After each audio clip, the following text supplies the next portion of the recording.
Welcome to this episode of Whiskey WealthTech. I'm your host, Alex Serman. Today, we're joined by Philipp Hemmersbach from Kapnative. Philipp, welcome. Thank you for joining us today.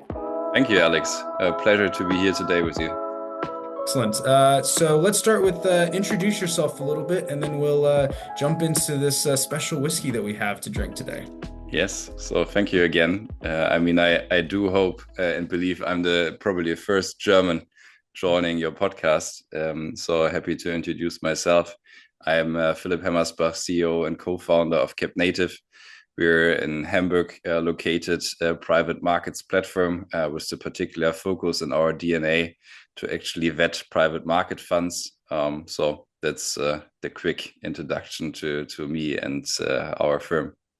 Excellent. Well, thank you for that. And so today we each have two different expressions from the same distillery.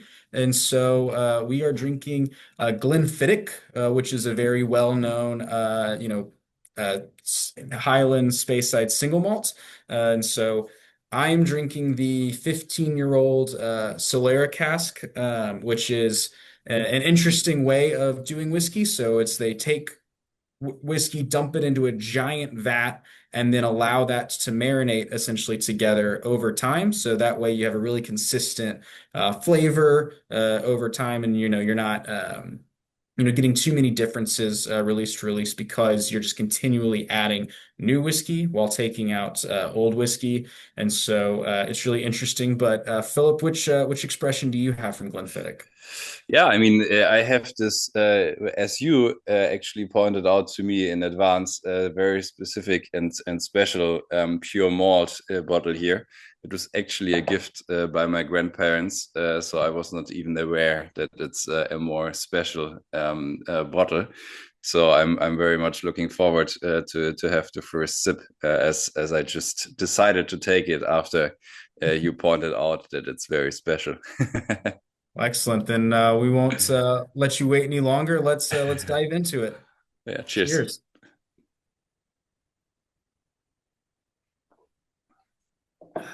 Very fruity. Nice. Yeah, these do have a lot of fruit notes to it. There's a little bit of peat into this, so a little bit of smokiness on the back end, but overall really light, really fresh. I really love Glenfiddich. I actually have a kind of a nostalgic, sentimental relationship with them. So my dad and I did a trip to Scotland back in 2018 where we did a road trip through Speyside, all through the Highlands, and did a bunch of distilleries. So, and one of them was Glenfiddich, and we did a tour there where there were only four people on the tour, and turns out one of the people on the tour was actually a member of the founding family of Glenfiddich that Wow. had just left his job in London and started working for the family distillery in their accounting department, and was going on all the tours just to see what they said about the family and about what they were telling their consumers. And so it was really interesting to go on a tour with somebody in the know. So we got to hear what the tour guide said, the official story, and then, hey, what's the unofficial story from the family member? And so so Glenfiddich really holds a special place in my heart. And then with your bottle, what makes it really unique. So you mentioned it's a pure malt. Which is basically synonymous with single malt. That's a term that many people are familiar with. But really it's not used anymore. So that's a term that's been kind of outdated, and so the bottle that you have is fairly old to still have that on the label. And so that's a nice little collectible that you have there. That essentially means single malt, but that term was confusing for consumers because you had blended malt, single malt, pure malt, and what does which mean, and how do you differentiate? And so the Scotland decided to make sure that nomenclature was phased out, and so single malt was the way they decided to go. But again, super great distillery and a wonderful whiskey. So appreciate you having something special for us to talk about today. Yeah, I think it's a very good point as we are Kapnative also Mhm. searching for the special and very high quality private market funds, right? So I can't have something else to drink as something special, right? Exactly. And so, d diving into Cap Native, so, how did you get started on Cap Native? You're the CEO and co-founder.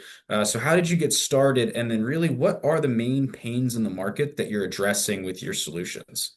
Yeah, thank you. Look, I mean, before I founded Kapnative, I was working for one of the oldest private banks in Germany, and there we built two digital platforms.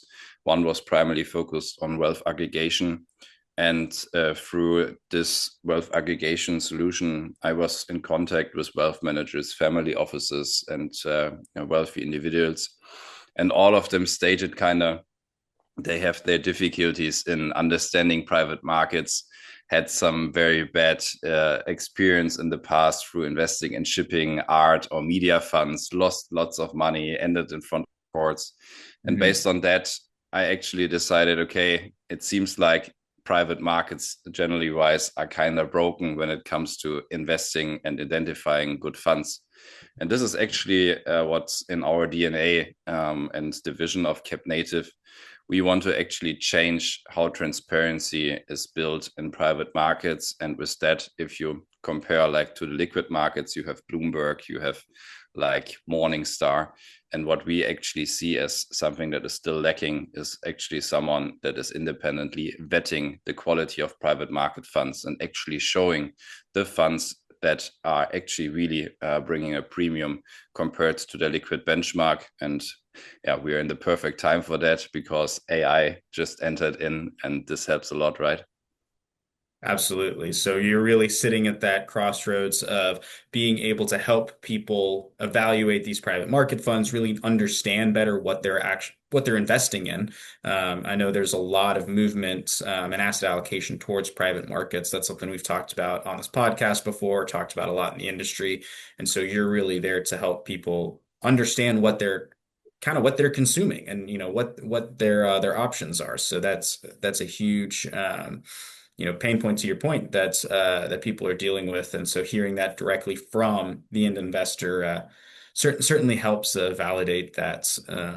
And so, you mentioned you work with family offices, other wealthy individuals.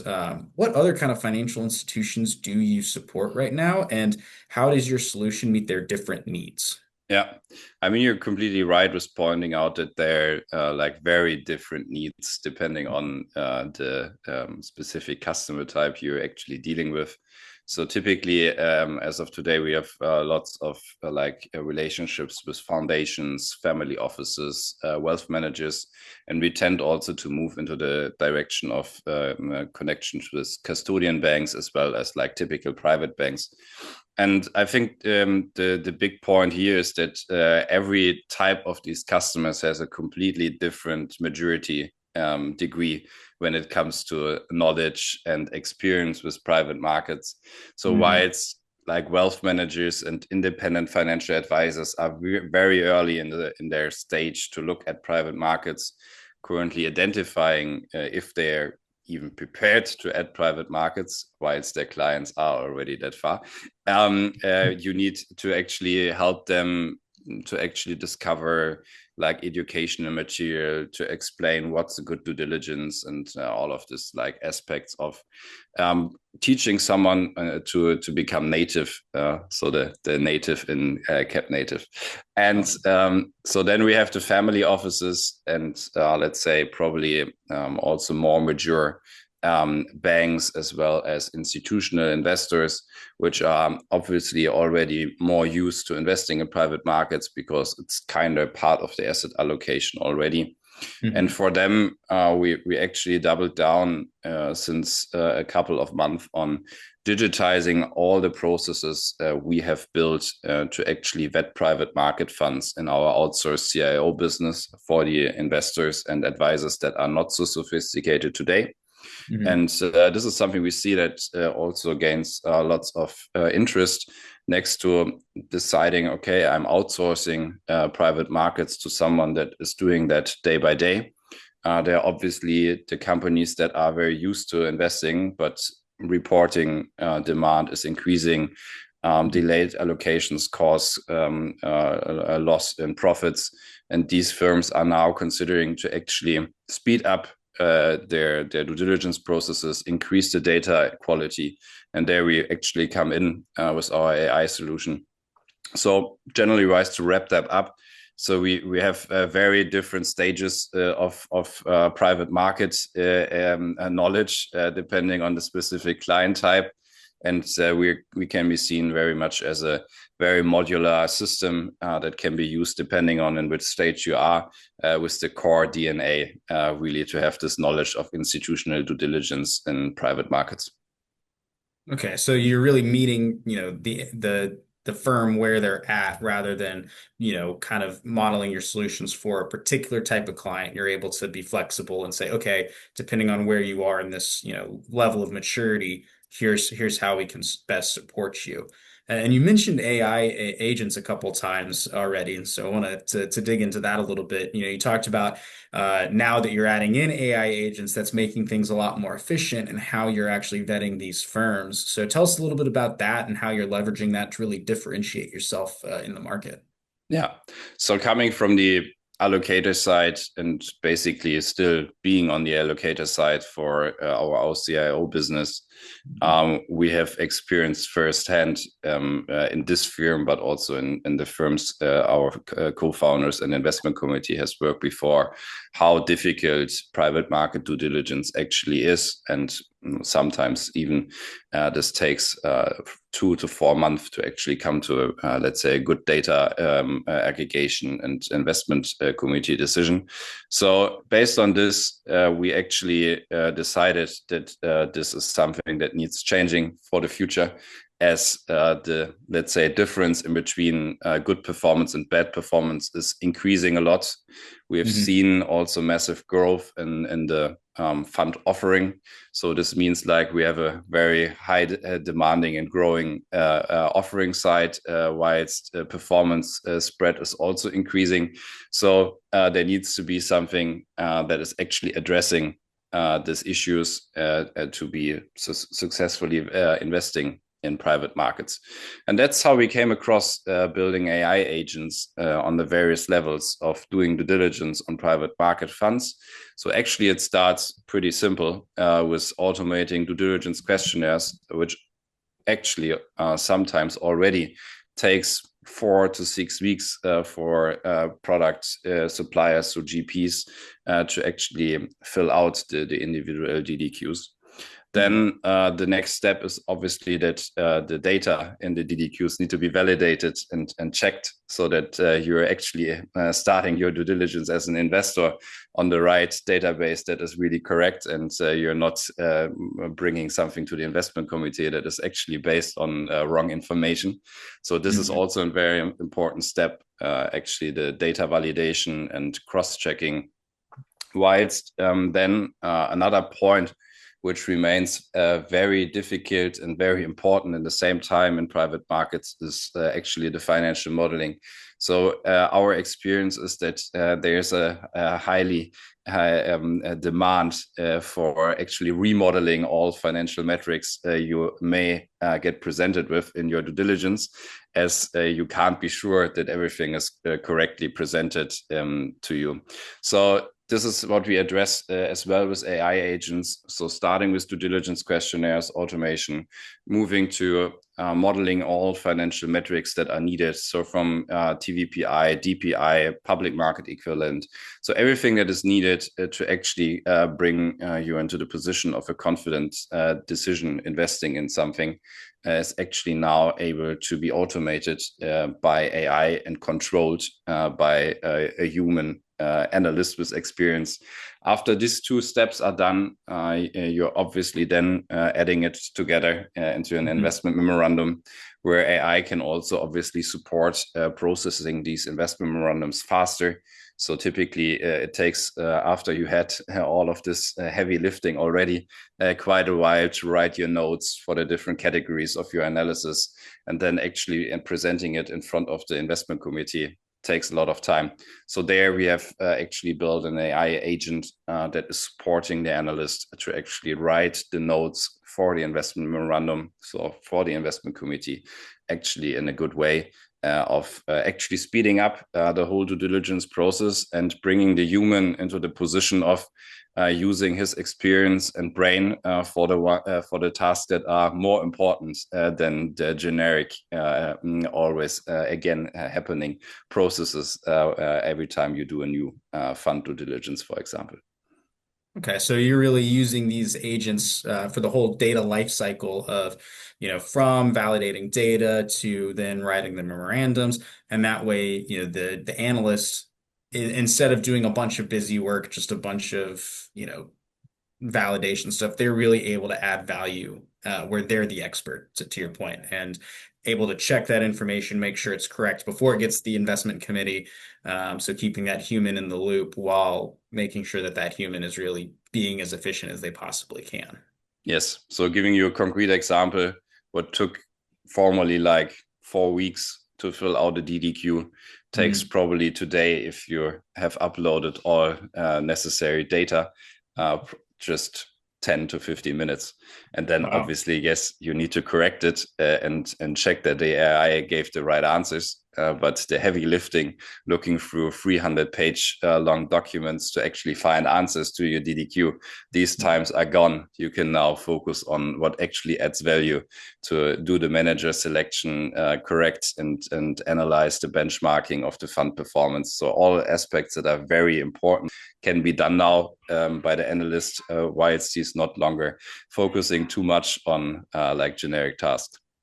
Wow. I mean, yeah, 4 weeks to 10 to 15 minutes. That's a huge difference. So, I mean, that's incredible that you're able to actually implement this and, save that much time and really get through a lot more of this vetting process. So that's some pretty outstanding results.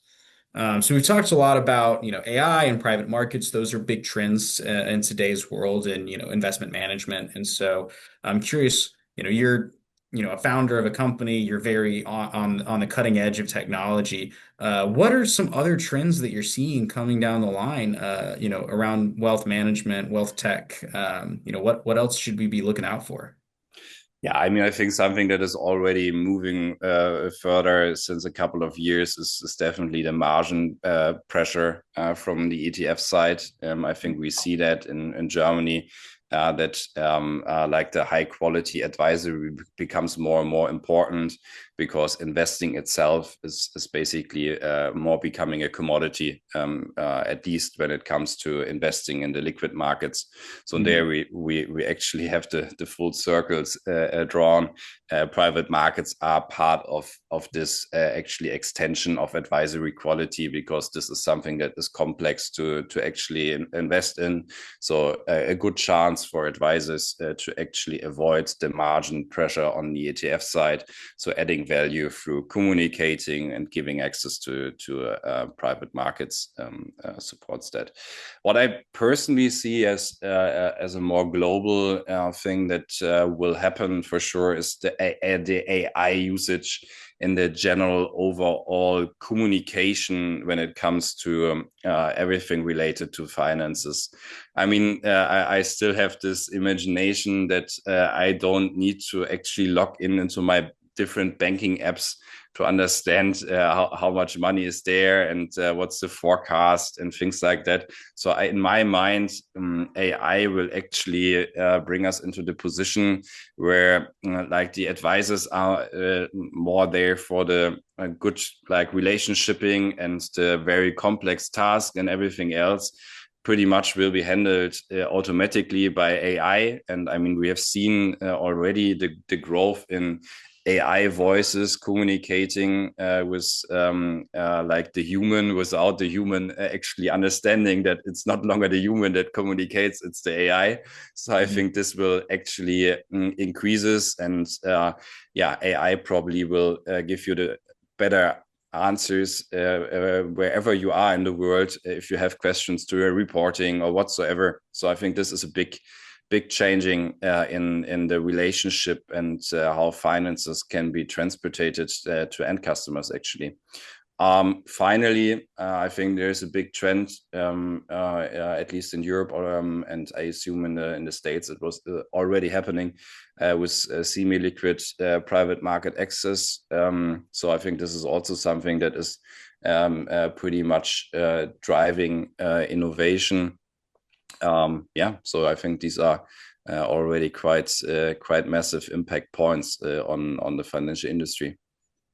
Absolutely. Yeah, I would agree with those. And, it is interesting hearing about you talking about AI and the holistic view of all your finances in one place and having that really tell you your investment story of what's going on, and really the role of the advisor being more in that relationshiping versus, doing all of that due diligence for you, all that hand holding, that kind of stuff. They're really there just to explain their value and what they're doing. And that you're able to get just a lot more data at your fingertips a lot more easily. So I agree on that trend completely. That's something that a lot of people are demanding and wanting, and I think AI is going to be very helpful in making that a reality for a lot of end investors. Yeah, I do really think that, and I just can speak for myself now.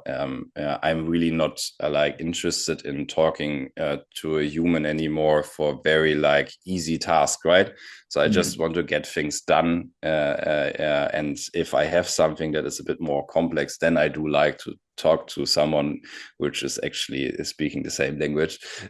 So I think this is what actually will change. And on the data side, I think that this is probably when we talk about private markets, like the biggest issue, right? Data quality is the Mhm. biggest thing. But if you add on top and also take the liquid markets, I think what AI will generally wise change in terms of data is actually this portfolio analysis. So a typical client probably has 3 to 4 bank accounts, maybe 3 to 4 advisors that are also selling him private market funds as well as liquid funds.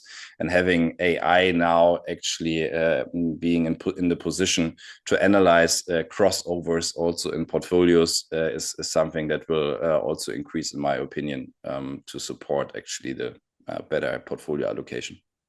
Interesting. Okay. Well, we'll see. You heard it here first, folks. So we'll see how these trends shape out over the next little while. So I know we're getting towards the end of the episode, but Philip, I want to ask you kind of what's something that you're hoping our viewers are going to walk away with today from having watched or listened to this episode. I do think that in our particular case, talking about private markets, they are not longer optional. They must be done right. So this is very important. And there, I believe everyone that had bad experience in the past or is struggling today with very heavy lifting processes can now look happy into the future, actually being sure AI is coming after this heavy lifting processes. And AI as Kapnative, we believe that we can add value here in supporting customers with becoming better and faster in their private market allocation. Excellent. Well, we really appreciate your time this afternoon, and so appreciate you taking the time, working with us on our schedule and spending time talking with us. It's been a pleasure, and looking forward to catching up with you soon. Yes, thank you very much, Alex, for having me. Awesome. Cheers. Cheers.